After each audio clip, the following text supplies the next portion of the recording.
And we're back at Motorcars the Mainline for your consideration. 2011 Porsche 911 GTS. This is black on black, 36,900 miles. It's a GTS with all that entails. It's a PDK with rocket fast shifts. And as we'll see in a moment, a lot of privileges that come with the GTS package. But the one you're about to hear is the GTS spec engine. Back when the GT3 was just 429 horsepower, this was 402, 3.8, naturally aspirated.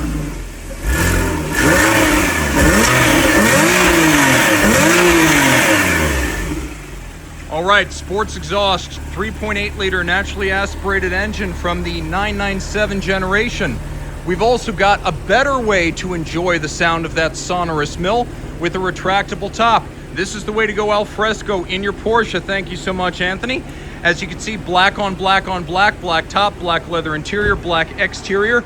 We're going to talk a little bit about part of what makes a GTS a GTS. So, for the 9972 generation, we see the Carrera GTS. It is technically an extension of the Carrera line, and the idea was that as the 911 matured into a broader model range, they needed something between the hardcore track-oriented GT3 and the upscale Carrera S, which was nevertheless a step up from the Carrera, not a step down from the GT3. And so the GTS was coined. It's got a lot of high performance equipment. It's got center lock wheels. It's got Porsche active suspension management. It's got sport chrono. With the PDK, we've got launch control along with sport chrono.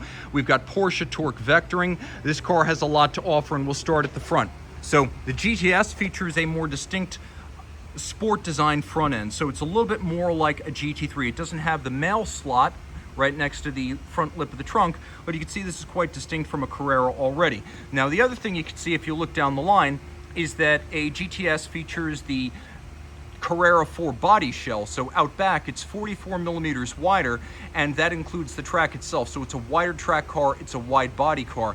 Taking a look now at the wheels, you can see that they're center lock, motorsport style. And normally, that would be the headline because the center lock wheel, which was part of the GTS package, is a big deal from a track standpoint. You have a single efficient point of fixture at the center, just like in racing, where a wheel has to go on and off fast. But that's burying the lead here. This is actually about what lies beyond the wheel, which is Porsche Carbon Ceramic Braking. Very rarely optioned on a GTS. It was available, but due to the price of the option, approaching the cost of a nice used car, it was almost never seen on this specification. Now you can see some more elements of the GTS, unique mirrors, sill extensions, and GTS badging, but go ahead and try to find another one of these with carbon ceramic brakes. Now there are a lot of advantages here. Repeated hard stops from triple-digit speeds, no problems, no fade. Rotors that last the life of the car. I've never seen a pair replaced. We have the reduction in unsprung weight, a huge deal because unsprung weight, even when it's only a few dozen pounds, is weight you feel. And with the carbon ceramics at all four wheels, that's 45 pounds of unsprung weight removed. It is a less crashy, a better planted, a better ride handling balance, and you can feel it even though it's only 45 pounds spread over the four wheels. Now what's also important on this car, because it is the GTS, we got an extra 23 horsepower. Now, not a huge increase in power, but remember, back when this car was made in 2011, the GT3 was 429 and this was 402. That's not a difference you can feel, and it's almost not a difference you can measure. Also important here, we have a limited slip differential, but we also have Porsche Torque Vectoring. What this does is it will brake the wheel that's slipping. Conventional traction control systems will retard spark timing, they will retard throttle, they will remove throttle, they will bog the engine and slow the car until traction is regained. Whereas here, we have an ABS channel for each side of the car, so you can only brake the wheel that's slipping, and then the differential will vector the excess torque to the other side and the wheel that is gripping. So this is a more efficient way to use traction control to improve performance, not merely to regain grip. We're going to take a look at the inside of the car. and we have 12-way sport seats. And you can see that we've got the Bose sound system, 12 speakers, 325-watt amplifier. It's got a standalone subwoofer. It's still a powerful system by modern standards. You can see that the door card is in excellent condition. If we go inside the storage pockets, you can see that there's no dirt, no detritus. This has been a well-maintained car. You can see that we've got windows, and because this is a German car, they're one touch, thank goodness. Sport design steering wheel, that's part of the GTS package. You can see it's sleek. It's a combination of leather and bolstering and polished metal, and it just looks absolutely awesome. You can also see that we have these optional white gauges, and the black on white aesthetic looks absolutely dynamite. I can't say enough about how clear it is, how easy it is to see, in addition to looking the business. Now, interesting things came along on the 997 too. First, direct injection, which this car has. Dramatically improved fuel economy, throttle response, even more top-end power. It was a big change. Everyone, the environmentalists, the gearheads, everyone loved direct injection because of the increase in performance as well as efficiency. But PDK was the headline for folks who'd long followed Porsche motorsports. Back in 1985 on the 962, the all-conquering 962, the double-clutch transmission was introduced to devastating effect, and it has a lot of advantages. PDK is 2 clutches. It's like a manual in that it has a conventional clutch, not a fluid-filled torque converter. But as one clutch is disengaging, the other one is engaging. So not only do you not have to get off the throttle as the shift is happening, but there's no interruption in power. The engine doesn't cut out the electronic throttle application and dull the acceleration during the shift, because as one clutch is disengaging, the other one is coming into engagement for a seamless handoff. And so it's effectively an auto manual transmission with roboticized clutches, but at the same time, no fluid-filled torque converter to dull the efficiency. So it's not like the old Mercedes-Benz Tiptronic system that Porsche used for eons. This is a real race-derived performance transmission. Now, some other elements that are part of the GTS, you can see that we've got Porsche Active Suspension Management. That's a variable valving damper system with modes between comfort and full-on performance. Sport is just that. It's sporty, enthusiastic driving. You can see how I'm able to, if I wish, raise the rear spoiler manually. I can peacock if I like. It's 0 miles an hour. Otherwise, it's speed dependent and automatic. I've got the performance sport exhaust. Again, part of the GTS package here. It allows me to make the exhaust both louder and freer flowing, so it's also going to deliver more power. And for those who like to hang it out, I can turn off stability control, but Sport Plus is probably the better way to go. Now you can see here, Sport Chrono, PDK, launch control. That's a great thing to have, but Sport Plus gives you more. This is going to coordinate your throttle mapping for maximum response. The PDK is going to have aggressive shift logic if you let it shift itself, but you can also shift it manually using these paddles. And in Sport Plus, the shifts will be as fast as possible. So you've got throttle mapping, you've got transmission programming, you've got damper settings. It's going to be stiffest with the stiffest compression and rebound.